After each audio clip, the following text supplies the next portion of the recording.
अरे मराठीत बोल सांगितलं तुला बाबा, मराठीत बोल ना, हिंदीत नाही बोलायचं आम्हाला, मराठीत बोल. महाराष्ट्रात झाला तुमची कंपनी फॉरेनची असेल फॉरेनला ठेवा. मग पहिली गोष्ट टर्मिनेट केलं तर तुम्ही लेटर दिलं का, 1 महिना अगोदर नोटीस दिली का, टर्मिनेट कसं करता तुम्ही डायरेक्ट? आणि एखाद्या लेडीजला तुम्ही एवढ्या रात्री बोलून टर्मिनेट करता. एचआर नहीं है तो तुम लोग क्यों बुलाया? मैं तो बताओ अभी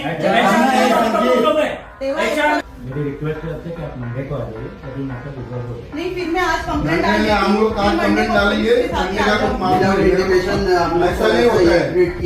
लॉ के हिसाब से होता है क्या ऐसा? मेरे को दिखाओ. आपको मैं रूल बताता हूँ क्या है. टर्मिनेट करने के पहले का रूल रहता है 3 बार उसको वार्निंग लेटर जाता है, वार्निंग जाता है. आफ्टर 3 डेज के बाद आप 4 बार उसको टर्मिनेट कर सकते हैं. मे भी एक अच्छे कंपनी में अच्छे कंपनी के ऊपर डाले है.